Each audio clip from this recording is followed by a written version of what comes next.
Bien, creo que ya estamos en Facebook. Sí, ya estamos, Roberto. Cuando quieras podemos comenzar. Esperame un segundito que voy a hacer la presentación, aunque vos no necesitas presentación, Roberto. Roberto Beco nos va a hablar de Gilgamesh, Sileno, Sísifo y la angustia existencial hacia la muerte. Roberto es psicoterapeuta con formación en medicina humana en la Universidad Científica del Sur. Tiene un montón de especializaciones en psicología analítica junguiana, análisis existencial, logoterapia, terapia sistémica estratégica, terapia de parejas, terapia gestalt relacional, psicoterapia experiencial y focusing, entre otras. También es organizador de la primera formación en psicología analítica junguiana en Perú y es el codirector del Instituto Eleusis. Roberto, todo tuyo el espacio, te escuchamos. Bueno, bienvenidos a todos. Eh, la presentación que tengo hoy es bastante extensa, no es habitual para mí usar PPTs, pero he querido hacer una cosa como que incluya todos los puntos. Y bueno, la única forma de no olvidarme de algo es ponerlas en PPT. Tengo 127 láminas. Es pretencioso, pero voy a tratar de que lleguemos, ¿va? Entonces, les voy a pedir para eso que las intervenciones las podamos hacer al final, ¿va? Para que no se pueda perder el hilo, ¿no? De la exposición. Voy a hablar de tres figuras. La primera figura es Gilgamesh, un héroe de la cultura mesopotámica. No voy a desarrollar los mitos, simplemente voy a usar las figuras míticas para amplificar y reflexionar en torno a la temática de la muerte y la angustia hacia la muerte, ¿no? En un segundo lugar usaré la figura de Sileno, un dios menor de Grecia, el dios de la borrachera, citado por Nietzsche en su obra El origen de la tragedia. Y finalmente hablaré de Sísifo, ¿no? Con una referencia directa a Albert Camus, filósofo existencialista de gran importancia. Y bueno, espero que sea un tema que no los vaya a angustiar tanto, ¿va? El tema de la angustia hacia la muerte siempre moviliza algunas cosas. Bueno, en primer lugar hablar de esto, ¿no? Carl Jung vio en los mitos una sabiduría que permitía acceder a las profundidades del mundo interno, del alma humana. Los mitos, al igual que los sueños, constituyen fuentes profundas de símbolos, imágenes comunes entre todos los seres humanos. Su comprensión nos puede ofrecer una importante información de cómo el ser humano ha buscado afrontar los diversos aspectos existenciales a lo largo del tiempo y en todas las culturas. El sentido de la vida consiste para él en poder encontrar nuestra verdadera individualidad, trabajar en la comprensión de sí mismos. Toda persona debe atravesar diversos estadios en este proceso de individuación, pasando por el desarrollo de una persona socialmente adaptada, el ego, el yo, el reconocimiento y recuperación de lo negado, lo temido, lo rechazado y proyectado fuera de sí mismo, la sombra, el contacto más profundo con aspectos de la psique que permiten ampliar y completar la personalidad, el ánima y el ánimos, y finalmente acercarse a ese verdadero centro del ser o el sí mismo. La primera imagen que voy a tomar es la imagen de Gilgamesh, asociado a la negación de la muerte y los proyectos de fama, un concepto planteado por Ernest Becker. La epopeya de Gilgamesh es el texto épico más antiguo conocido. Es la primera epopeya escrita, narra las hazañas de Gilgamesh, rey de Uruk, en Sumeria, actualmente Irak. Esta ciudad fue la más importante en Mesopotamia hace 6.000 años de la era actual, de nuestra era actual. Se levantó a la orilla izquierda del río Éufrates, y su patrona era la diosa Istar, también conocida como Inanna en sumerio. Se dice de Gilgamesh que construyó los muros alrededor de la ciudad. Algunas versiones dicen que él tuvo un sueño que le mandó esta obra gracias a esa construcción de los muros alrededor de Uruk. Gilgamesh pudo evitar el ataque de bestias invasores, por lo cual fue nombrado rey de Uruk. La epopeya de Gilgamesh es el monumento literario más significativo de la cultura babilónica. Tiene 11 tablillas escritas en lenguaje cuneiforme y voy a narrar un poco en resumen lo que dicen las 11 tablillas. En la primera tablilla, Gilgamesh, que es 2/3 Dios y 1/3 hombre, se ha vuelto un tirano luego de ser nombrado rey de Uruk. Abusa de su poder y pide el derecho a las primeras nupcias. Los pobladores imploran a los dioses que Gilgamesh sea detenido, y los dioses crean a un ser salvaje de fuerza equivalente a Gilgamesh, llamado Enkidu. Enkidu es seducido por Samat, una prostituta, que lo humaniza a través del sexo. Esto es fundamental, ¿no? Y pensando en los textos también de estas culturas babilónicas, donde la sexualidad era un motivo de tabú, la función socializadora de la sexualidad queda clara en el mito. Enkidu, que representa la parte salvaje, el aspecto inconsciente, y Gilgamesh, el aspecto del yo, del ego más consciente. La construcción de la muralla puede ser también un símbolo de la cultura, ¿no? Esa construcción del aparato cultural que permite de alguna manera aislar el yo de lo inconsciente, ¿no? Y los peligros de la naturaleza, afianzar las grandes ciudades, el desarrollo de, bueno, de la agricultura, y eso no hubiera sido posible sin el rol central de la sexualidad. Hablamos en un espacio anterior, cuando hablamos de Krenji, de esta importancia que tiene el encuentro sexual en lo humano como un elemento socializador en el mito de Gilgamesh.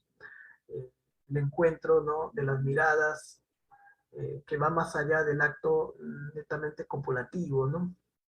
La sexualidad es en el mito un elemento fundamental para la humanización de este aspecto salvaje que es Enkidu. En una segunda tablilla se narra el sueño de Gilgamesh. Gilgamesh tiene un sueño sobre la llegada de Enkidu. Su madre, la diosa Ninsu, descifra el sueño y le hace saber que vendrá un enemigo de igual fuerza a él, pero que no debe matarlo, porque será un gran aliado. Es así como Enkidu llega a la ciudad de Uruk y da una lucha terrible sobre los muros de la ciudad, cuyo resultado será una alianza. En un momento de la pelea, Enkidu resbala y Gilgamesh, lejos de ultimarlo, le da la mano y lo integra. Este aspecto integrador de esta otra parte inconsciente va a ser fundamental dentro del desarrollo del mito. Desde aquel entonces, Gilgamesh y Enkidu se vuelven inseparables. Gilgamesh organiza una expedición entre las tablillas 3 y 5 hacia el bosque de los cedros, donde habita un ogro llamado Umbaba, al cual darán muerte. Enkidu estaba en contra de esta hazaña, pues creía que generaría la ira de los dioses, ya que Umbaba era un ser sagrado. La diosa Istar aparece en la tablilla 6, es la diosa del amor y también una diosa terrible, sangrienta, y se enamora de Gilgamesh, se encapricha con él. Pero como Gilgamesh la rechaza, esta envía el toro del cielo, que era propiedad de su padre Anu, el dios del cielo, y empieza a generar estragos con su resoplido, destruyendo los campos y resecando los ríos. Gilgamesh y Enkidu dan muerte a este toro divino y ofrecen su corazón a Samas, dios del sol, generando la ira de los dioses. En la tablilla 7 y 8, Enkidu sueña con el castigo de los dioses, que caerá sobre él. Escucha claramente debatir a los dioses que dicen que uno de ellos debe morir y que debe ser Enkidu, a pesar de que Gilgamesh es el culpable. Posiblemente porque de esta manera el castigo sería dado a ambos, tras la pérdida. Luego conversa con Gilgamesh y se angustia ante esta posibilidad. Finalmente, la muerte llega a Enkidu a través de una enfermedad y Gilgamesh llora su muerte y ofrece unos grandiosos funerales en su nombre. Gilgamesh dice: por Enkidu su amigo llora con amargura y anda vagando por el monte. ¿Voy a morir también yo? ¿No me va a pasar lo mismo que Enkidu? La angustia se ha metido en mis entrañas, a la muerte temí, y ahora ando vagando por el monte. Desde aquel momento, Gilgamesh queda totalmente obsesionado con la idea de la muerte. Entre las tablillas 9 y 10, Gilgamesh, que ha visto la muerte de cerca, queda obsesionado por la idea de su propia mortalidad y emprende un viaje peligroso en búsqueda de la inmortalidad hacia los confines de la tierra. Se encuentra con una tabernera llamada Siduri, que intenta frenar sus fantasías de inmortalidad y convencerlo del fracaso de esa hazaña. En cierto momento, el mismo Samas le pregunta a Gilgamesh qué es lo que busca, que no tendrá éxito en esa hazaña. El destino de los hombres es la muerte. Encuentra a un barquero llamado Ursanabi, que se encarga de llevarlo hasta la presencia de Utnapishtim, que es el único humano inmortal. Dice Gilgamesh: me asusté, le cogí miedo a la muerte y ando errante por el monte. Lo sucedido en Kidú, mi amigo, por las sendas más lejanas. ¿Cómo voy a callarme? ¿Cómo a quedarme en silencio? Mi amigo, a quien yo tanto quería, se me ha vuelto barro. En Kidú, mi amigo, a quien yo tanto quería, se me ha vuelto barro. Y yo no seré como él mismo, no tendré que tumbarme para no levantarme, por nunca jamás. En la tablilla número 11, Utnapishtim relata a Gilgamesh el misterio de su inmortalidad. Le indica que es imposible poder acceder a ella. Sin embargo, le confía el secreto sobre una raíz ubicada en lo profundo del mar, capaz de brindar, si bien es cierto, no la inmortalidad, el don de rejuvenecimiento. Gilgamesh se sumerge en la profundidad del mar y toma la raíz. Pero durante su regreso a Uruk decide darse un baño, durante el cual una serpiente se roba y come la raíz. Gilgamesh, envejecido, sin tiempo de volver a emprender el viaje, muere finalmente en Uruk. Es curioso cómo la primera epopeya de la humanidad nos habla de este miedo a la muerte y del deseo humano de la inmortalidad. A raíz de la epopeya de Gilgamesh, donde él muere dejando una sensación de derrota, me gustaría citar la siguiente reflexión del maestro budista Ikeda. Dice lo siguiente: transcurrirá con dignidad y honor nuestra muerte, esa muerte que nos llegará a todos en forma inevitable, o nos iremos de este mundo lastimosamente derrotados. Esto depende completamente de la forma como vivamos hoy. En tal sentido, el momento de la muerte existe verdaderamente en el momento presente. Nunca estamos tan convencidos del transcurso de la vida como cuando la vida de una persona termina ante nuestros ojos. Y nunca se nos plantea tan imperiosamente la cuestión del sentido y el valor de la vida como cuando vemos como el último aliento abandona un cuerpo que hasta hace poco estaba vivo, dice Jung en su escrito Alma y Muerte, tomo 8. Viene a colación la historia de Buda y Kisa Gotami. Kisa Gotami era una prostituta que tenía un hijo pequeño, un pequeño bebé. Este bebé había enfermado y todos los médicos le habían dicho que debía prepararse para la muerte del hijo. Sin embargo, Kisa Gotami se resistía a aceptar la muerte de su hijo y fue a buscar al Buda. Y con el hijo en brazos le dijo: hay algo que usted debe hacer. Usted es un iluminado, tiene que hacer algo al respecto. Buda le dijo: hay solamente una forma de poder lograr que tu hijo sobreviva. Ve a todas las casas de este pueblo y de los próximos pueblos y busca una casa en la cual alguna familia no haya perdido un ser querido. De esa casa pide una semilla de frijol y la traes. Pasó un día y al día siguiente Kisa Gotami vino furiosa y desconsolada con el pequeño muerto entre sus brazos. Y llamó a Buda y le dijo que era un farsante, que la había engañado, que no existe una sola casa donde alguien no haya perdido un ser amado. Y fue justamente cuando Buda le dijo que eso era lo que quería que ella comprendiese. El sufrimiento es parte de la vida.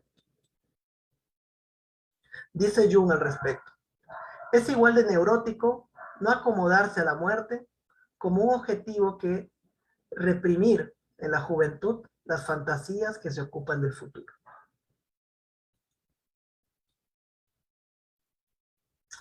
Si bien es cierto, el joven se proyecta al futuro, el viejo debe proyectarse a aceptar la muerte. Quizá al igual que Gilgamesh, el destino de cada uno de nosotros, los seres humanos, sea aceptar la muerte y fracasar en nuestros deseos inconscientes de inmortalidad. Mas, no es el hecho ineludible de la muerte en sí, sino más bien la forma como la afrontamos la que hace la diferencia. Es decir, la actitud personal que asumimos ante ella, tanto durante cada momento de la vida como en el momento final de la propia muerte. Decía Platón hace cientos de años, los verdaderos filósofos siempre están preparándose para la muerte. Y también Montaigne decía que filosofar es aprender a morir. En su Apología a Sócrates, Platón narra los acontecimientos en torno al juicio y sentencia de su maestro, Sócrates. Esta es una de las más bellas lecciones de filosofía y de ética. Expresará Sócrates que la finalidad de la filosofía es prepararse para la muerte. Sin duda, esta es una de las labores más importantes de la filosofía, en especial de la filosofía existencial. Ayudarnos a asimilar esta amarga verdad, aceptando la muerte y la finitud como una parte fundamental de la vida. Ernest Becker, un importante filósofo, pero aún desconocido, premio Pulitzer de literatura, escribió un gran libro denominado La negación de la muerte. En este libro, Becker plantea que la principal represión de la cultura occidental no es la sexualidad, como plantea Freud, sino más bien la negación y la represión de la idea de la muerte. Hemos construido una cultura llena de proyectos para negar la muerte, dice Becker. La ciencia, la filosofía, las religiones, los placeres del sexo, las drogas, el poder, etc. Las personas construimos proyectos de fama que permiten olvidar la incómoda realidad de la muerte y darnos la sensación de seguir existiendo incluso después de la muerte. Teorías sobre otras vidas, reencarnación, vida eterna, de las cuales no podemos estar al 100% seguros, pero que solo podemos decidir creer desde la fe personal y que finalmente no niegan el hecho crudo de la muerte, el dinero, el poder, el sexo y las relaciones afectivas y familiares. Wotan, en el libro escrito por Jan Chinoda Bolen, El Anillo de Poder, tiene un sueño. Él sueña en el fin de los tiempos, el Ragnarok, y puede ver en este sueño la destrucción de los dioses. Conmovido y aterrado por esta visión de la destrucción de los dioses, Wotan quiere emprender una gran obra, construir un gran palacio imperecedero, el Valhalla, que perdure a lo largo de los tiempos. Este impulso de la búsqueda de poder frente a la inminente derrota, ¿no?, y desaparición de uno mismo, es también un dinamismo propio de la psique, que encontramos en el mismo Gilgamesh. Todos estos son intentos de manejar esta verdad, para muchos indigerible. Al respecto dice Ikeda, nuestro desafío crucial es establecer una cultura basada en comprender la relación entre la vida, la muerte y la eternidad. En lugar de negar la muerte, debemos confrontarla y situarla correctamente en el contexto más amplio de la vida. En la entrada al cementerio de Tunja, al que fui hace muchos años, me sorprendió leer esta inscripción en la puerta. Aquí terminan las vanidades del mundo, ¿no? Me pareció muy impactante leerlo en la puerta de un cementerio. Llegamos a la segunda imagen. La verdad es Sileno. La angustia existencial ante la muerte. Cuentan en la mitología griega que el sátiro Sileno, al que se le encargara el cuidado de Dionisio, dios del vino, la locura, el caos y el éxtasis, fue raptado en cierta ocasión por el rey Midas. Tras ser emborrachado, Midas pretendía adquirir de él su sabiduría. Sileno, representado como un viejo borracho, pasa todo el tiempo borracho, ¿no? Panzón, barrigón, era uno de los más sabios de Grecia. Ante él ya le preguntó Midas, ¿qué es lo mejor para los hombres? Sileno guardó silencio. Midas insistió y amenazó con no devolverlo hasta que respondiera la pregunta. Ante ello, Sileno expresó: estirpe miserable de un día, hijos del azar y la fatiga. ¿Por qué me fuerzas a decir lo que para ti sería muy ventajoso no oír? Lo mejor de todo es totalmente inalcanzable para ti. No haber nacido, no ser, ser nada. Y lo mejor, en segundo lugar, para ti, morirte pronto. Este pasaje revela la conocida como verdad de Sileno, que será retomada por Nietzsche en su obra El nacimiento de la tragedia. Asimismo, influirá decisivamente en la obra de Martin Heidegger y en todo el análisis existencial. La verdad de Sileno confronta al hombre con la inminente fragilidad de su vida, con la ineludible presencia de la muerte. Esta verdad confronta al ser humano con la problemática de su propia existencia, en particular con su ineludible mortalidad y finitud. Su búsqueda de una sabiduría o verdad externa a la existencia, así como de cualquier recurso medio, concepto, sensación, lo mejor para los hombres, es incapaz de eludir esta condición humana. Sileno nos recuerda nuestra condición existencial, el estado de arrojo a un mundo carente de todo sentido posible, atravesado por el sufrimiento inevitable y la muerte ineludible, ante lo cual solo es posible el olvido del propio ser, la evasión de la muerte, que es finalmente la evasión de la propia vida, la embriaguez.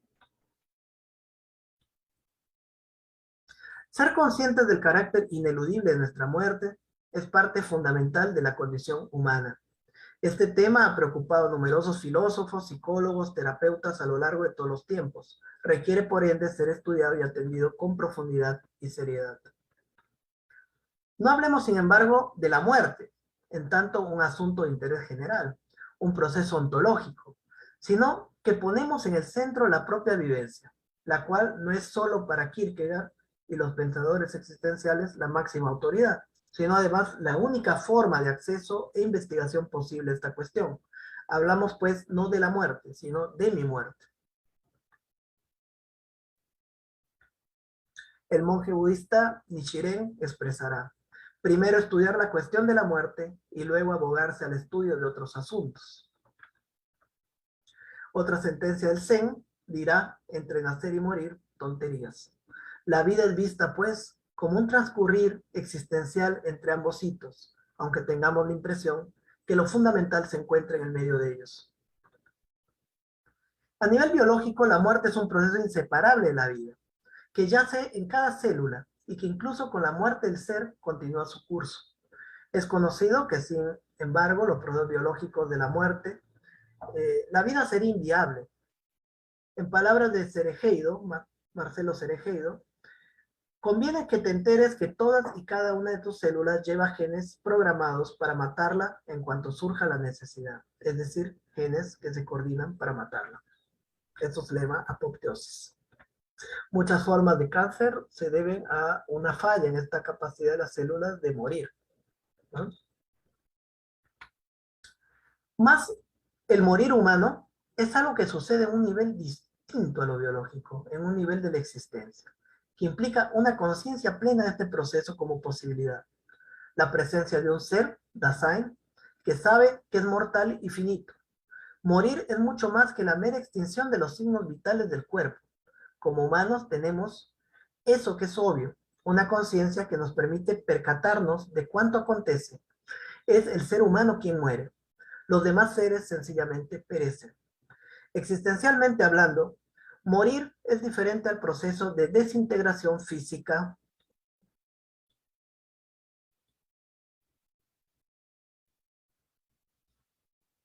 que sobrevendrá en ese organismo.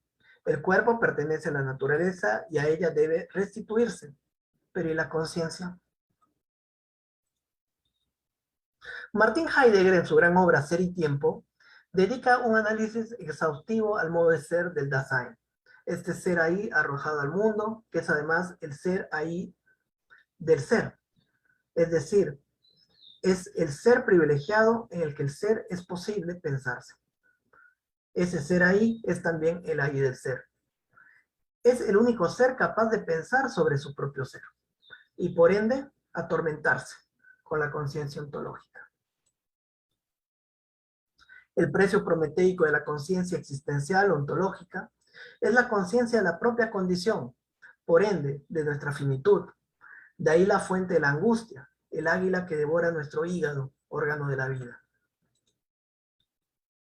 Viktor Frankl recuerda haber tenido la conciencia de que él moriría y todos sus seres queridos también lo harían a los 8 años.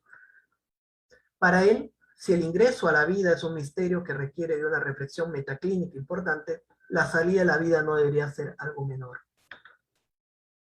En el mito de la búsqueda del Santo Grial, esta verdad parece como la herida del rey pescador, una herida profunda en el ego humano. Descubrimos los aspectos difíciles de la vida, algo del niño y también del Dios inmortal que todos llevamos dentro, muere en ese momento. Comienza el reinado de los hombres. Muchas personas nunca superarán esta herida, caerán como veremos posteriormente en la desesperación. Heidegger plantea que hay 3 posibles respuestas ante la conciencia de la muerte: la evasión, la caída y la sorgue. Entendemos evasión por el modo de ser impersonal, inauténtico, donde el hombre olvida su propio ser, se masifica, cae en lo que él va a llamar lo uno, lo indiferenciado. El estado de caída, el estado de angustia y desesperación ante la conciencia de la muerte, y la sorgue como el estado de cuidado del propio ser, que implica asumir y aceptar la posibilidad de morir. El primer camino de la negación de la muerte para Heidegger implica un estilo de vida inauténtico e irresponsable. Con el tiempo que tenemos por vivir, después de todo, somos tiempo. La persona niega la posibilidad de su muerte, posibilidad que proyecta en el futuro, distante, con el aún no moriré, como una posibilidad remota, mueren los otros, sin caer en cuenta que la muerte propia de los demás es algo que puede acontecer en cualquier momento, pues el único requisito para morir es estar vivo. Mientras nosotros vemos la muerte como algo futuro, que está enfrente, lejano, Heidegger nos recuerda que la muerte va siempre al lado. Nosotros damos un paso y la muerte da un paso al costado. Heidegger describirá esto como la mayor posibilidad. La única forma de liberarnos de la muerte, de la presencia de la muerte, es muriendo. La presencia de la muerte está siempre como una posibilidad. Heidegger describirá diversos intentos de la persona por evadir esta condición existencial de finitud. Las personas que viven de una forma inauténtica caen en un olvido del ser. Viven como si siempre fueran a morir, como si la existencia fuera para siempre. Se pierden en la masa, en lo impersonal, es decir, pierden su individualidad, mezclándose en un solo cuerpo masivo, colectivo e informe. Proyectan la muerte fuera, se familiarizan con ella. La muerte ocurre a otros y es algo natural. Las películas, los diarios, los noticieros muestran muertos cada día como algo natural. Se hace de ello un espectáculo. Se despersonaliza a los muertos. Son cadáveres, son cuerpos, no personas con un rostro particular, como diría Levinas. El hombre asume una vida superficial, trivial, colmada de la inautenticidad, de la rutina, el aburrimiento, de lo cotidiano. Cae en el afán de las novedades, las habladurías. Deja de ser un Dasein, un ser ahí, y se convierte en Das Mann, ese hombre. El lector promedio de diarios, el promedio hombre alemán, decía Heidegger. Aquel que vive en el estado de interpretado. Se dice que, se piensa que, pero que no actúa desde sí mismo. Así le llega la muerte cuando menos lo espera, habiendo desperdiciado su temporalidad y sin nunca haberse hallado a sí mismo. Este estado de negación de la muerte lleva finalmente a caer en el descuido del ser, pues al considerarse inmortal o a la muerte como algo externo y lejano, uno termina más expuesto a dicha posibilidad.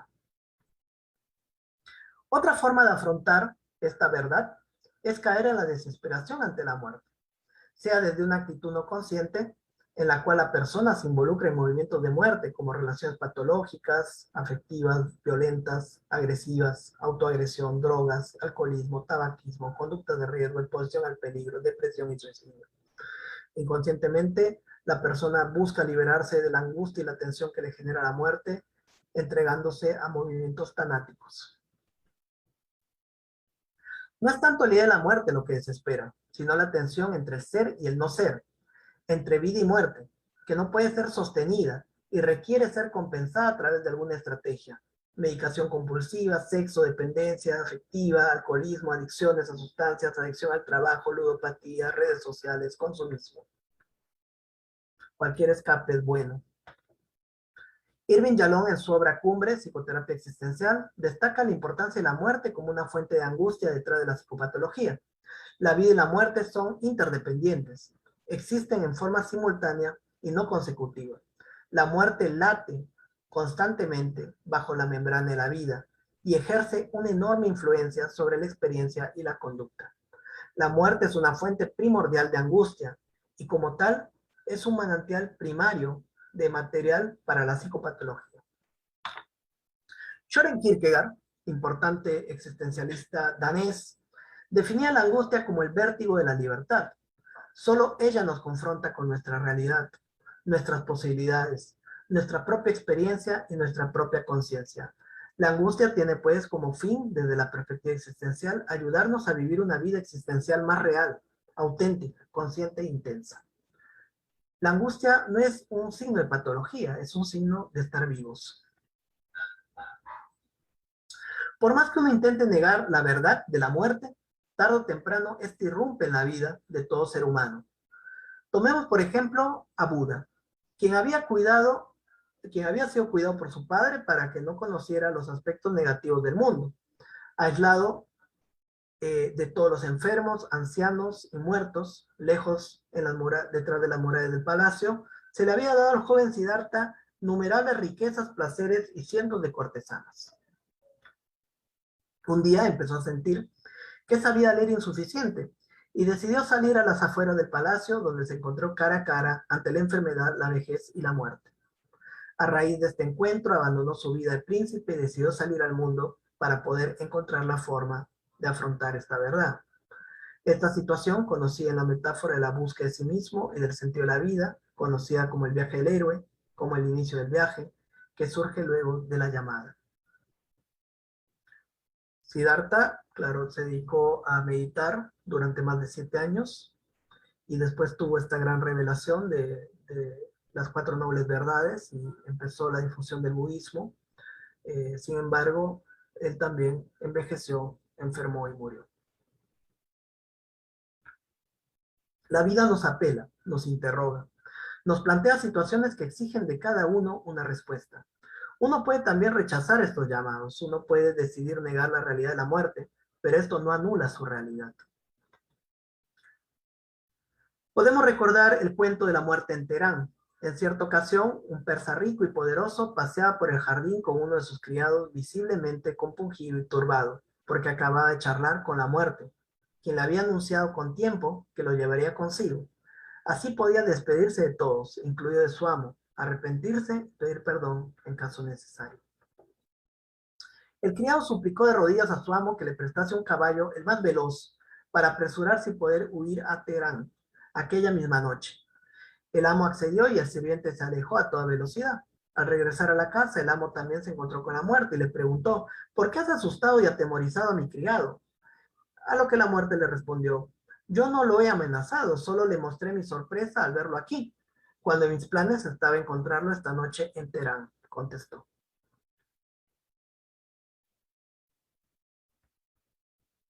Para Jung, la vida se divide en 2 grandes fases. La primera, el desarrollo y despliegue del yo, la adaptación al mundo exterior, y la segunda, el contacto con el sí mismo, el contacto con la interioridad y el proceso de individuación. Según Jung, el joven en la primera mitad de su existencia posee un gran temor hacia la vida, su tarea es lograr enfrentarla y adaptarse a ella. Mientras el viejo, en la segunda fase de la existencia, posee un gran temor hacia la muerte, su tarea es aceptarla y aprender a morir vivo. Si la primera fase de la vida implica un despliegue, la vejez conlleva a su repliegue, dice Jung en un punto de inflexión en la vida, tomo 8. La persona entrada en años debería saber que su vida no asciende ni se ensancha, sino que un inexorable proceso interno obliga forzosamente a su estrechamiento. Con la adquisición de la madurez y del punto culminante de la vida biológica, que coincide más o menos con la mitad de la vida, no se detiene de ningún modo esta perseverancia de la vida en la consecución de sus fines. Con la misma intensidad y con la misma fuerza irresistible con la que antes de la madurez la vida tomaba la cuesta arriba, ahora toma cuesta abajo. Pues el objetivo ya no está en la cumbre, sino en el valle, en el que había comenzado el ascenso, un punto de inflexión en la vida.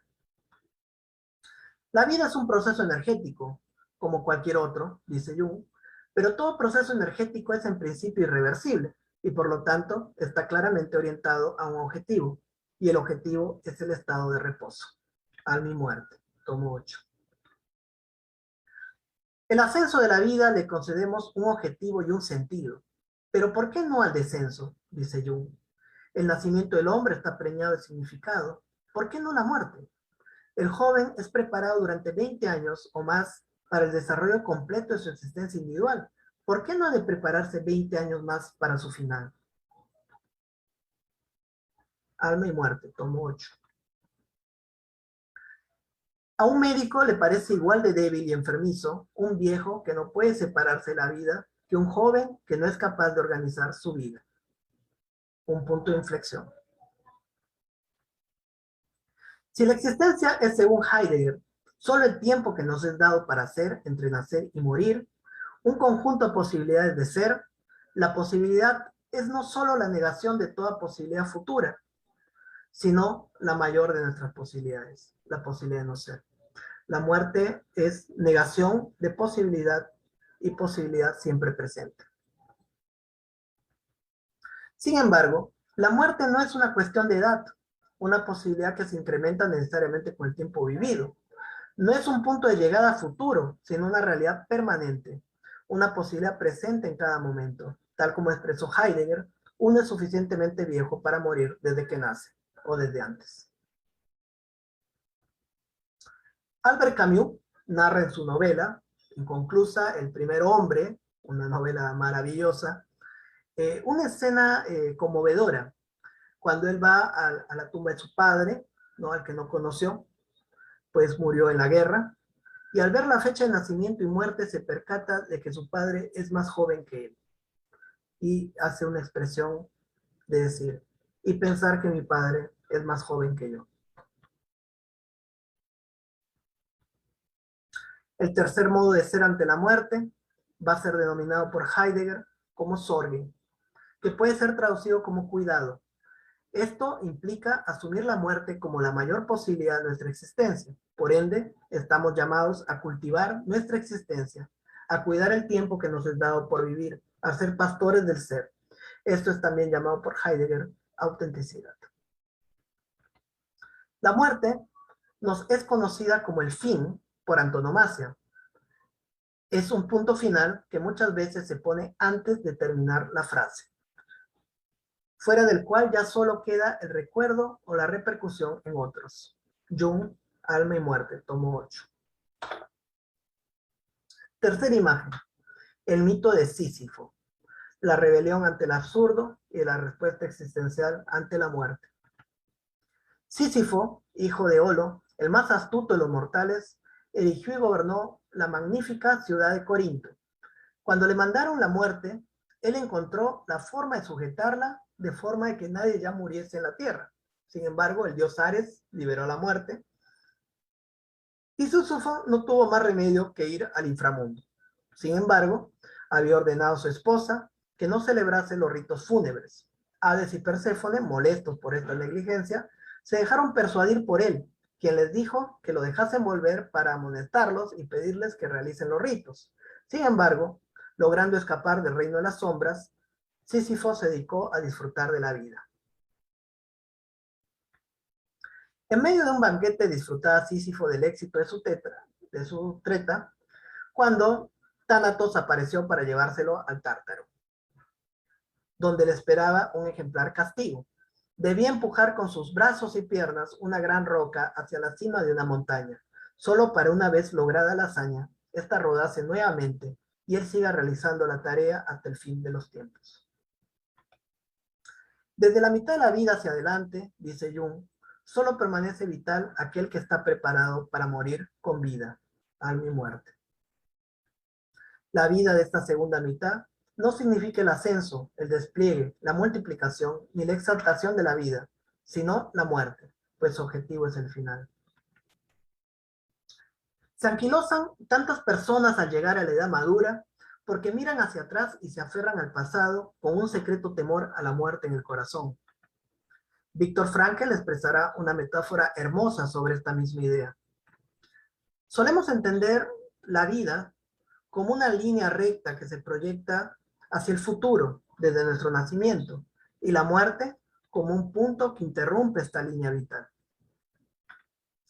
Pero en realidad es que nuestra vida es un ciclo, un círculo, una totalidad, una gestal que se abre con el nacimiento y se cierra con nuestra muerte. Existen círculos grandes y círculos más pequeños. La muerte no discrimina de edades.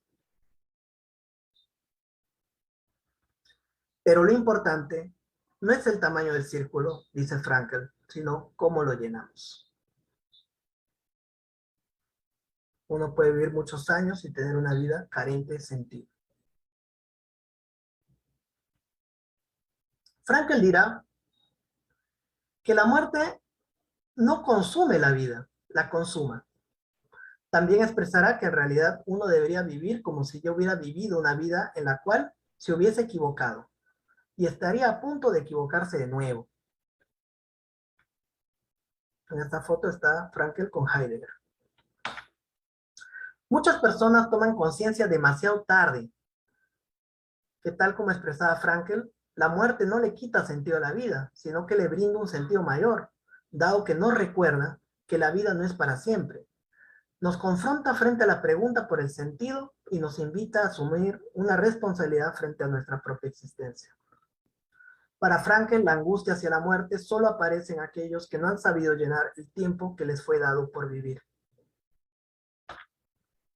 El sentido de la vida radica, pues, en revelarnos ante el absurdo, de tal modo que nuestra vida, en ese acto, adquiera sentido, dice Albert Camus. No se trata de evadir la vida por el miedo al sufrimiento y la muerte, embriagarse como Sileno para evadir la angustia, sino ser capaces de embriagarse de la propia vida. Esto es fundamental.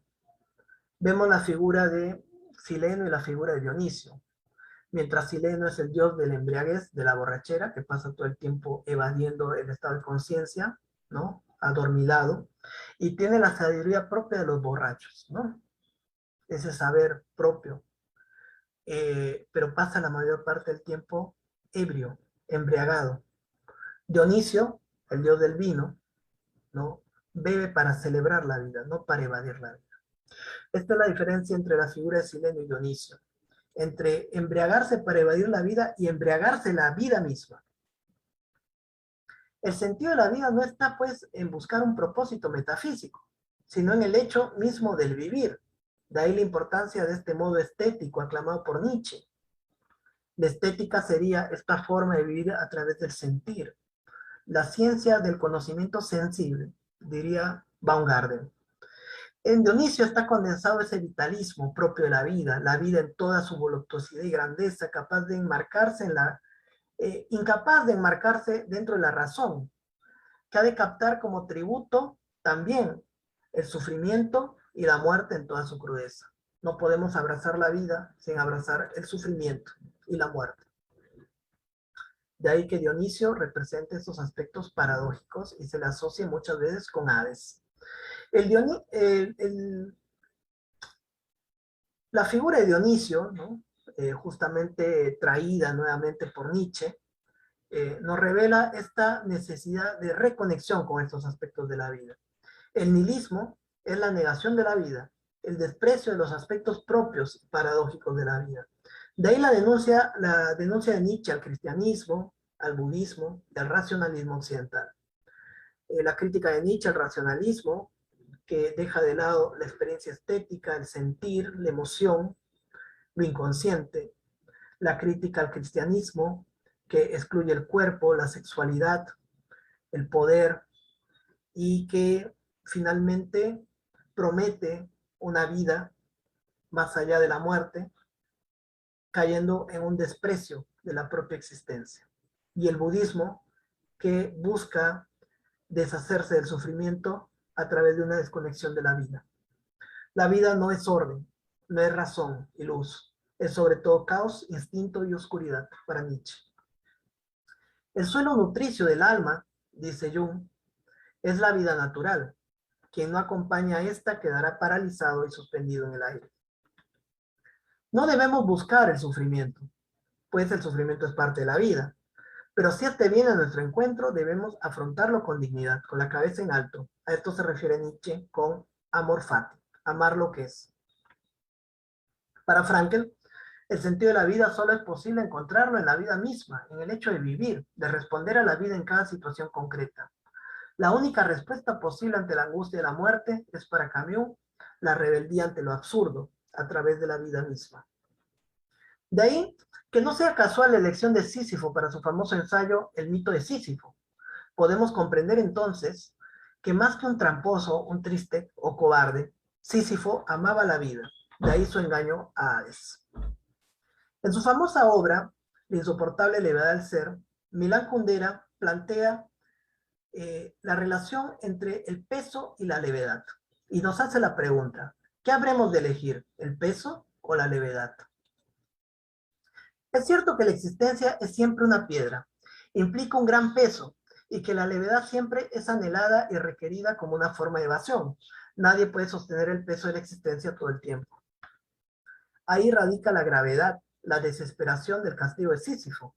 Lo realmente terrible del infierno no es el sufrimiento, sino su carácter repetitivo y perpetuo, su sinsentido cíclico. Sin embargo, dirá Camus, que en ese acto de rebeldía ante la muerte, en ese engaño a Hades, Sísifo ejerce su voluntad frente al absurdo y carácter inevitable de la muerte. Ahí radica su real humanidad. En este ir y venir empujando su roca, que al fin de cuentas es su propia roca, sin bajar la cabeza ante los dioses, radica su verdadera dignidad humana, asumir la propia existencia con toda su implicancia. Al respecto dirá Emmy Van Dorsen, psicoterapeuta radicada en Reino Unido, solo cuando intentemos curarnos de la vida es que estaremos realmente sanos. ¿Cómo puedo pues sanarme de la vida si ella y sus paradojas es todo lo que yo tengo? ¿Cuál es la técnica psicológica o el fármaco para lidiar con la verdad de Sileno, con el hecho ineludible de la muerte? Nos dice Jung al respecto. Tenemos claro que la vida, pese a toda la resistencia que le hemos puesto, de la que ahora nos arrepentimos tanto, ha acabado por imponerse. Pero a pesar de este reconocimiento, volvemos a intentar detener la vida. Para algunos pensadores como Schopenhauer, Nietzsche y Cioran, la vida implica siempre un sufrimiento, y la idea del suicidio es en última instancia un bálsamo que nos ayuda a tolerarla. Pensar que uno posee la posibilidad de acabar con ella hace tolerable la vida para Cioran. Se narra que las últimas palabras de Sócrates antes de beber la cicuta fueron hacia Critón: debemos un gallo Esculapio, no te olvides de pagar esta deuda. ¿Por qué Sócrates pidió a su discípulo ofrecer un gallo a Esculapio, dios de la medicina, después de morir? Es una pregunta que se hicieron muchas personas. Y es que para Sócrates la vida era una enfermedad de la que por fin se había liberado. Se solía dar un tributo de Esculapio cuando uno se sanaba. Y en este pedido de Sócrates se plantea justamente el hecho de la vida como una enfermedad. Decía alguien que la vida es una enfermedad hereditaria y mortal. Cuando le preguntaron a Cioran, autor de libros como Desgarradura, En la cima de la desesperación, Silogismo de la amargura o del inconveniente de haber nacido, ¿por qué simplemente no se suicidaba si pensaba de esta manera? Él expresó que si la vida carece de sentido, también la muerte es absurda. Dice Nietzsche que no es tanto el hecho de lo absurdo, del sinsentido, lo que genera la angustia, sino la falta de respuesta ante la pregunta por el sentido. Kierkegaard también expresa esto al decir que el hombre busca a Dios y que éste le responde un silencio. Entre el hombre y Dios hay un abismo. Acá la imagen de la interminable espera de Godot, planteada magistralmente por Samuel Beckett. Atrapados en el silogismo del mito cristiano, esperamos inconscientemente la segunda venida de un Salvador, pero nadie vendrá, salvo la muerte. Alfredo Moffat, discípulo de Enrique Pichón Rivière, escribe en uno de sus libros lo siguiente: la muerte es sobre todo aprender a despedirse de uno mismo. Al respecto dice: recuerdo una profunda crisis mía en la que me sentía solo y viejísimo. De pronto me di cuenta que la muerte en realidad es una despedida de uno mismo. Es chau, Alfredito. Tantos años acá adentro hablando los dos, nos vamos a separar para siempre. Morirse es separarse de uno mismo. Nos queda entonces plantear la pregunta: ¿cuál es el complejo que cada uno de nosotros ha desarrollado en torno a la muerte?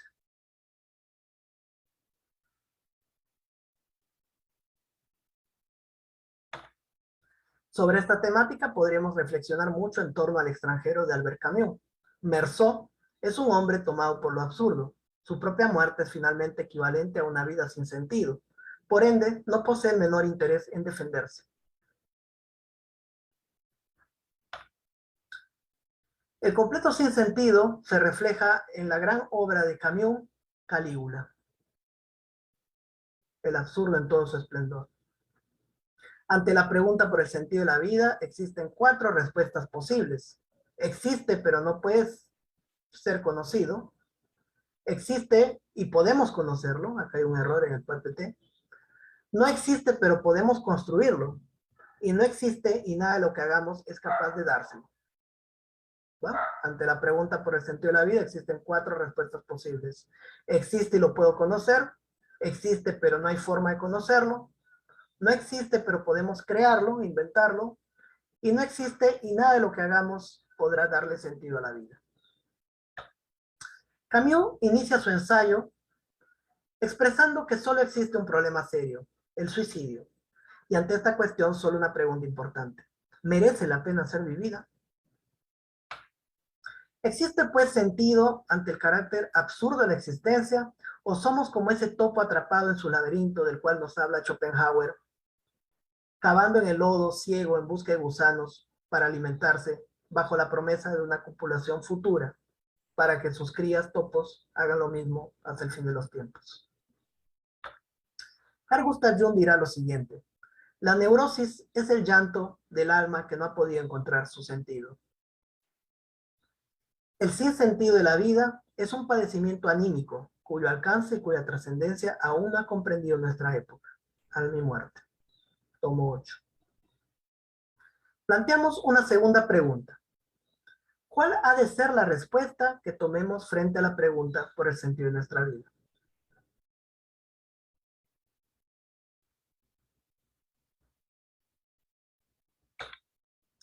Concluye Camus que si uno al ascender una montaña puede sentirse pleno, ¿por qué no podríamos imaginar a Sísifo contento? Solo nos queda afrontar la vida y sus vicisitudes, ahí el carácter heroico. En una etapa posterior de su literatura, Albert Camus hace un giro hacia la esperanza de encontrar un sentido junto a otros. Dirá: nos revelamos, luego somos. La peste es una obra que plantea la evolución de Camus hacia esta nueva postura. Existe en el hombre más cosas dignas de admiración que de desprecio.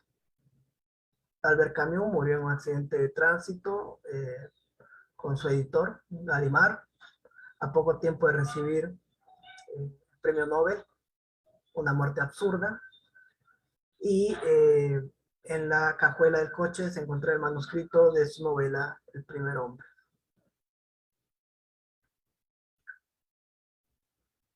Se cuenta que Carl Jung contó este sueño a sus discípulas, Bonfrance, Jacobi, en la que él veía que estaba terminada la torre que había construido en Boringen, y que la torre terminada estaba bañada en una luz luminosa, y una voz le decía que ahora que está completada y lista para ser habitada. Entonces, por debajo vio una madre carcayú, que es una especie de mamífero acuático, enseñando a su cría a sumergirse y nadar en una extensión del agua. Sus discípulas se entristecieron porque entendieron el significado del sueño. Este sueño anunciaba la próxima muerte de Jung. Su obra había sido finalizada, al igual que Bollinger. Dirá Jung, principio y final son aspectos inevitables de todo proceso. Alma y muerte, el símbolo del uroboros, propio de la vida. Jung nos plantea 4 grandes problemas, los cuales debemos afrontar por nosotros mismos. El problema de la infancia, la relación con los padres. El problema del amor, la relación con los otros. El problema del sentido de la vida, la relación con uno mismo. Y el problema de la muerte. El análisis y la psicología analítica están lejos de poder dar respuestas definitivas a estas preguntas. Estas solo son posibles de responder, tal como diría Frankl, ad persona y ad situación, es decir, a través de la ecuación personal. El sentido de la vida no consiste en revelar su misterio, sino en reconocer que la vida misma es un misterio. Maestro David Lloyd, maestro del budismo. Y de algo sí estamos seguros, tal como dice Jung, la vida no vivida es una enfermedad de la que uno puede morir. Muchas gracias. Lo hicimos en tiempo no sé en cuánto. Perfecto, Roberto, te lo hiciste. Wow. ¿Y ahora qué hago con mi angustia existencial? No, llevas terapia. Ahí te doy minutos.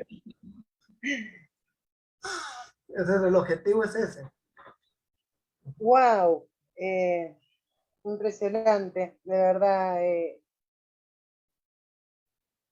Estoy como sin palabras, pero tal vez son cosas que uno habitualmente piensa, ¿no? Esto lo inevitable, esto que decías en un momento de que la muerte es posibilidad desde el mismo momento en que nacemos o antes. Y eso me impactó, aunque sea algo que uno sabe, creo que fue como, wow, es así, ¿no? Siempre estamos con la posibilidad de la muerte ahí, como la espada de Democles, ¿no? No sé si alguien quiere hacer algún comentario, tenemos un ratito, pueden levantar la mano a ver si están los micros activados. Ahora sí. Si alguien quiere hacer alguna pregunta, comentarle algo a Roberto. Acá en el chat te están poniendo, excelente, gracias, riquísimo, impresionante, motivante, apasionante.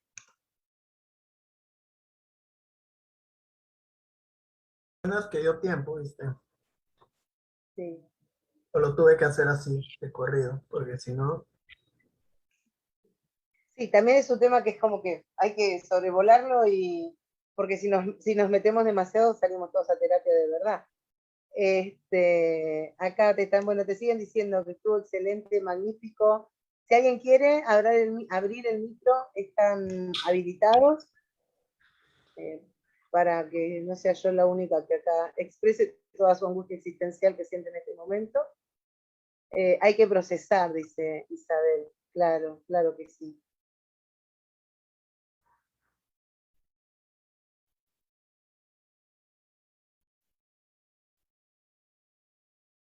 Nos dejaste a todos mudos, Roberto.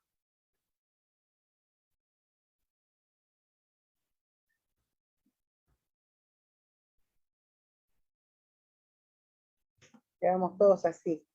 No, ahí voy yo, ahí voy yo. Acá estoy, Inés. ¿Cómo Dale, te va?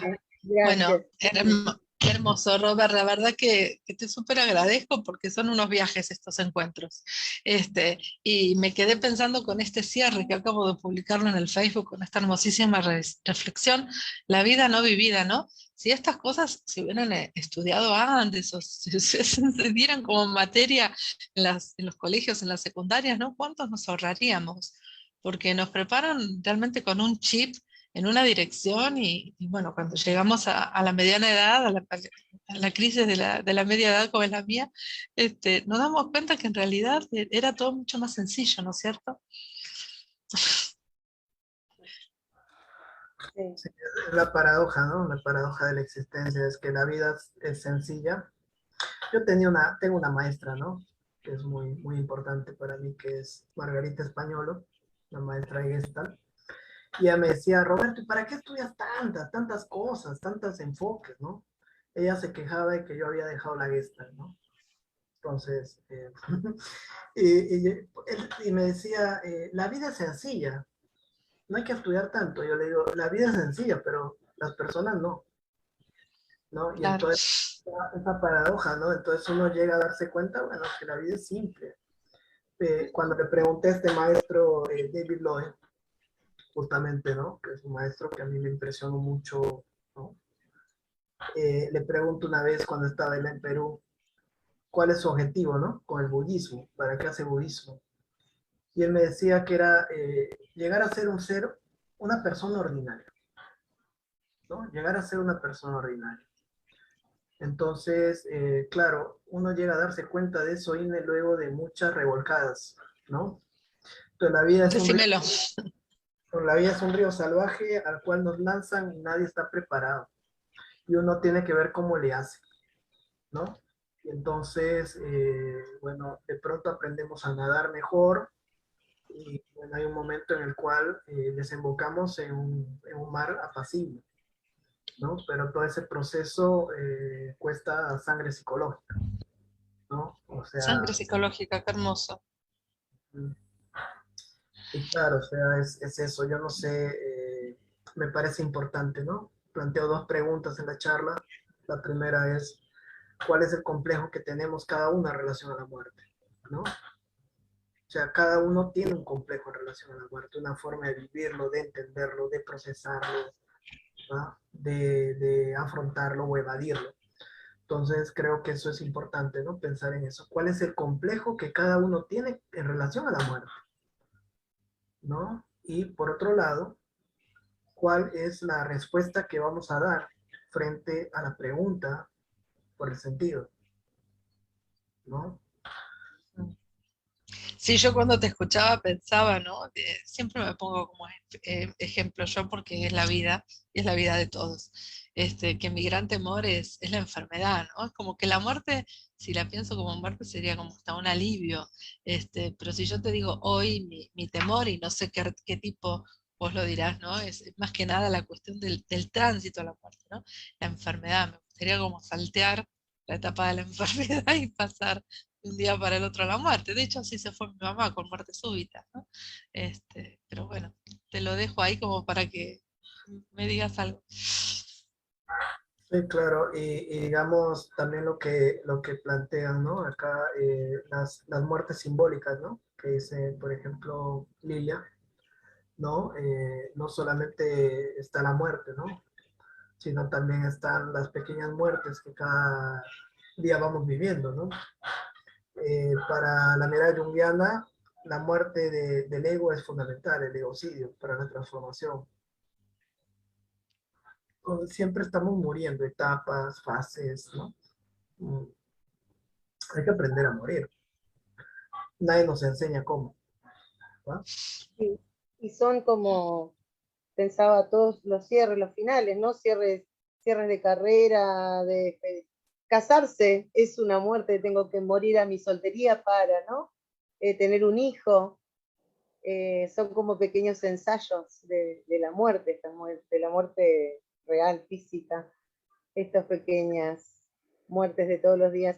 Me hiciste acordar con las diapositivas, el primer texto que yo leí de Jung, tenía creo que 16, 17 años, lo encontré en una biblioteca, eh, muy viejito, pero destrozado estaba. Realidad del alma, en el que estaba una de las cosas que pusiste acá en la ponencia, que era esto de que si la vida de un joven está eh, pletórica de posibilidades, dice Jung, ¿por qué no habría de estarlo también la muerte, no? Y me acuerdo que a mí me impactó tanto, me impactó, y cuando después me reencontré con Jung muchísimos años después, siempre es esa idea de tomar la muerte como una parte de la vida, ¿no? No algo que es contrario a la vida, sino como una parte de la vida. Me, me, me impactó muchísimo y creo que es una de las causas por las cuales estoy acá haciendo la formación y todo, porque realmente la concepción de Jung acerca de la vida y del tránsito por la vida me atrae, me impacta mucho. Ya Bueno, ahí ves, hay un montón de comentarios. Perdón, Roberto, sí. Hablaba el otro día, ¿no? Con Natalia, justamente me decía que por qué era nihilista yo, ¿no? ¿Por qué era tan nihilista? No, más que nihilista, yo soy cínico, ¿no? Así como, soy medio vitalista, así. Soy muy nietzscheano en eso, ¿no? Y entonces yo sí me embriago de la vida, ¿no? Trato de vivir lo mejor que pueda. O sea, hacía una broma con un amigo que me decía, oye, vamos a comer a tal lugar, ¿no? Que era un lugar que era malo, pues, ¿no? No era tan bueno. Y yo le decía, no, mejor vamos acá, ¿no? Puede ser mi última comida, ¿no? Entonces, puede ser mi última comida, pues quiero comer bien, ¿viste? Entonces, eso, ¿no? Embriagarse la vida, vivir la vida, conectarse con la vida, disfrutar de lo que uno hace, o sea, no le encuentro otra forma yo, en lo personal, ¿no? De lidiar con eso. Lilian dice, Además que si vas a uno de esos lugares medios malos, corres el riesgo de que sea realmente tu última comida. sí, o sea, todo el mito de Buda, Lilia, es fundamental ahí, ¿no? O sea, no me centré en eso porque va por otro lado, va más por la figura del proceso de iniciación de Buda, pero justamente es este trabajo con la propia mente, ¿no? Todo el proceso de confrontación de Buda con estos tres aspectos. Primero el aspecto de lo sexual, ¿no? Cuando aparecen las hijas de Mara y lo tratan de tentar, tiene que ver con el apego al mundo sensible, ¿no? Al mundo del cuerpo, de los sentidos, que eso es fundamental en todas las prácticas espirituales, trabajar eso, ¿no? Como primer elemento. En un segundo momento, eso sería en Jung el mundo de la madre, el mundo del eros, el mundo de lo sensual, del incentivo, ¿no? De lo afectivo. En un segundo momento, cuando Buda no responde, cuando Siddhartha, no era Buda, entonces no era Siddhartha, no responde a las tentaciones de las hijas de Mara, aparece la segunda tentación, que es la del poder, el mundo del padre, ¿no? Yo te voy a dar esto, vas a gobernar hasta donde llega tu visión, muy parecido a la tentación de Jesús, ¿no? En el desierto. Entonces, y cuando él dice, yo no necesito nada de ti, nada del mundo material me puede desviar de mi camino, ¿no? Es donde Mara aparece con su rostro más terrible, ¿no? Miles de fieras y bestias empiezan a lanzarle flechas, ¿no? Ataques, pero Buda se mantiene ecuánime, ¿no? Y entonces es ahí donde aparece la iluminación y donde le dice a Mara, he descubierto que tú eres el arquitecto de este mundo de ilusiones y nunca más vas a tener acceso a mi casa, ¿no? Entonces ese descubrimiento de Buda, de justamente la mente, en el sentido budista, ¿no? Como el principal productor de los complejos, de los aspectos, digamos, inconscientes. Entonces hay mucha gente que le teme, por ejemplo, a los demonios, pero en última instancia, para la psicología analítica, son los propios complejos, son los propios demonios, ¿no? El budismo es una gran psicología empírica, ¿no? El budismo es un camino para la observación de la propia mente.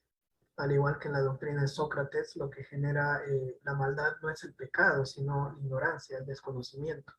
Vivir en ese mundo de ignorancia, de inconsciencia, ¿no? O sea, sin duda hay muchas conexiones entre budismo y psicología analítica. Ese mito, esa referencia que haces, por ejemplo, a la confrontación con Mara, ¿no? Eh, sí, yo no me imagino a un Buda aislado en un templo meditando, ¿no? Y diciendo, no me toques a sus discípulos, ¿no? Que es un poco lo que vemos en algunas escuelas del budismo, ¿no? Por ejemplo, yo he conocido gente, ¿no? No quiero hablar mal de eso, pero gente que está en cierta línea de budismo que están totalmente desconectados del cuerpo, del otro, ¿no? Y esa era la crítica de Nietzsche, justamente, ¿no? Decía que eran despreciadores de la vida, ¿no? Veía el budismo como un intento de desapego del sufrimiento. Entonces yo, o sea, la solución al sufrimiento es desapegarme totalmente, ¿no? Y eso no es estar vivo, o sea, estar vivo es sufrir, padecer, o sea, ¿quién más que él, ¿no? Cuando ha dado con Carretero la clase anterior, ¿no? O sea, esa conciencia del rechazo de Salomé, ¿no? Que Salomé nunca lo iba a amar. ¿Ah? Entonces, pero no podemos nosotros evadir la vida, o sea, no podemos recortar la vida a nuestro antojo, ¿no? Tomamos la vida, implica tomar la sombra, el sufrimiento, el dolor, la muerte. O sea, no hay forma. Me acuerdo que atendía a una mujer hace muchos años, hace unos años. Esta señora había perdido a su hijita de 10 años Y entonces, y la hijita tenía mucha ilusión del quinceañero, ¿no? Y siempre habla de sus 15 años, cuando sea sus 15 años, y el vestido y esto. Y esta mujer lloraba en la consulta diciendo que nunca va a poder ver a su hija bajando la escalera, ¿no? Con el vestido de 15 años, ¿no? Y ella decía, ella siempre va a ser mi bebé, mi pequeña, de 10 años, ¿va? Y eso es una verdad. No hay nada que podamos hacer frente a la muerte de los terapeutas. No hay fármaco, no hay técnica, ¿no? Eh, pero, ¿qué hubiera elegido esa persona? Hubiera elegido esos 10 años, ¿va? Sabemos que hubiera elegido que ella esté acá, ¿no? Eso no fue posible. Me hubiera gustado que estés acá, pero eso no fue posible, ¿no? Pero entre esos 10 años y nunca haberla visto, nunca haberla conocido, ¿qué elegirías? ¿No? Si algo nos deja como enseñanza a la muerte es valorar la vida, valorar el tiempo, valorar a los demás. Lamentablemente descubrimos eso cuando ya hemos perdido, ¿no? Y entonces, pues hay muy pocos maestros como el sufrimiento y la muerte, cuando sabemos nosotros ser discípulos, ¿no? O sea, pocas cosas nos enseñan tanto como ellos, ¿no? Bien. Bueno, un montón de comentarios aquí, ya estamos pasados de hora. Dentro de todos los comentarios, no sé si vos los estás viendo, Roberto, Sí, pero bueno, habla alguien acá que te dice que siente alivio a partir de un diagnóstico de un familiar, escuchar esta otra visión de la muerte que siente mucho alivio. Eh, Habla de, bueno, menciona a Elizabeth Kubler-Ross. Lindy comenta que el tema de la muerte la seduce. Y luego te preguntan, ¿qué opinas de la posibilidad de que la muerte solo exista para quienes creemos en el constructo de un self, con fronteras claras, individual, subjetivo? sí, es como decir que la gravedad solo existe para quien crea en la gravedad. Si te tiras de un piso 10 te vas a estrellar. No, la muerte es una realidad inminente. O sea, vamos a morir, la materia se pudre, ¿no? Me acuerdo una imagen de Buda, ¿no? Cuando Buda estaba hablando y un discípulo lo veía fascinado, ¿no? Y él le dice al discípulo, ¿qué tanto miras este cuerpo en descomposición, ¿no? O sea, y hay una práctica en el budismo donde los practicantes van a meditar en un lugar donde se echan los cuerpos. ¿Saben eso? ¿Han visto esa práctica? Entonces uno está meditando ahí frente a los cadáveres que se van descomponiendo, ¿no? Entonces, más allá de lo que uno crea, o sea, claro, la pregunta, ¿no? Metafísica, ¿existe el espíritu, la conciencia más allá de la muerte? No lo sabemos, o sea, hay también evidencia de gente que recuerda otras vidas con exactitud, ¿no? Entonces, ¿qué es eso? No lo sabemos, ¿no? Por eso Jung al final de su vida llega un poco a establecer este puente con la física cuántica, los fenómenos paranormales, ¿no? ¿Qué es eso? Es información compartida que la psique puede captar, es un recuerdo real propio, es un recuerdo de otra gente que se transmite de alguna manera, ¿qué es? ¿Va? Es algo simbólico, pero es evidentemente una serie de fenómenos dentro de la parapsicología de gente que, bueno, ha estado en umbrales de la muerte. Kubler-Ross investigó mucho eso, ¿no? Eh, Brian Weiss también, ¿no? Entonces hay gente que estudió esos fenómenos. Kubler-Ross, ya que la menciona, murió de una forma terrible, su madre también. La muerte de su madre con una enfermedad terminal marcó su interés hacia la muerte y las enfermedades terminales y ella repitió el mismo patrón. Entonces eso es complejísimo. Pero entonces, digamos, eh, ¿qué es lo que hay más allá de la muerte? No lo sabemos. Si puede haber conciencia separada del cuerpo, en nuestra experiencia concreta no es posible. Toda conciencia es desde el cuerpo. Incluso cuando tú estás en un coma o haces un paro cardíaco y tienes una experiencia, ¿no? En el umbral de la muerte, lo haces desde tu cuerpo y la recuerdas una vez que regresas al estado de conciencia. Entonces no sabemos si ese estado de conciencia es un estado menor, ¿no? Un umbral menor, por ejemplo, que cuando alguien está en coma o en cierta muerte cerebral sigue habiendo cierta percepción o conciencia que no podemos nosotros captar, ¿no?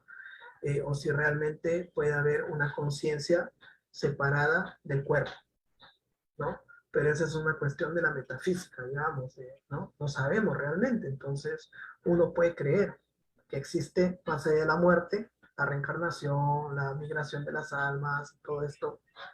Yo en lo particular no lo creo, ¿no? O sea, para mí la vida es acá, me muero y listo, ya no hay más. ¿No? Esa película ya no la quiero ver de nuevo, ¿no? Entonces, trato de disfrutarla lo mejor que se pueda, ¿no? Pero, claro, o sea, hay gente que piensa en esa posibilidad. Ahora, lo que creo es que la muerte es una realidad. Incluso si existieran otras vidas, para que vayas a otra vida tienes que morirte a esta. Una cosa interesante, hay algo que dice Jodorowsky. A Jodorowsky le preguntaron una vez por qué prefiere a Jung y no a Freud. Y entonces él dijo algo como lo siguiente, dijo, ¿no? Freud se murió con mucho dolor, ¿no? Le pidió a su médico que le ponga una sobredosis de morfina porque tenía un cáncer terrible en la mandíbula, tenía que usar una prótesis, una máscara, con mucho dolor. Claro, él nunca quiso analizar su hábito de fumar. La famosa frase brillante de un cigarro a veces un cigarro, cuando le preguntó a su discípulo por qué fumaba, ¿no? Lo llevó a él justamente a desarrollar esta patología, posiblemente, ¿no? Entonces, sin embargo, Jung murió en su cama, ¿no? Dice que su muerte fue apacible y que en los últimos momentos él decía, qué maravilla, y se iba disolviendo, fundiendo, ¿no? Entonces Jodorowsky decía, yo prefiero morir como Jung que como Freud. Entonces, cuando murió Jung, se dice que cayó un rayo, ¿no? En Bollywood. Claro, esas mitologías que hay siempre alrededor de los maestros, ¿no? De las cuales viven los discípulos también, ¿no? En mitificar al maestro. Pero digamos, pero sí, yo creo que eso es interesante, ¿no? La forma, solemos ver la forma en la que vive una persona y no vemos la forma en la que muere, ¿no? Y la forma en la que muere también es, digamos, dice mucho de la existencia, ¿no? Creo que eso es complejo, sobre todo cuando uno nos toca afrontar muertes muy difíciles, ¿no? Dolorosas, discapacitantes. Bueno, daría creo para seguir hablando toda la tarde, pero creo que por ahí para muchos es hora de almuerzo, de tomar un descanso antes de continuar con la jornada. En 1 hora 20 sería la próxima ponencia, así que voy a detener la transmisión en Facebook y la grabación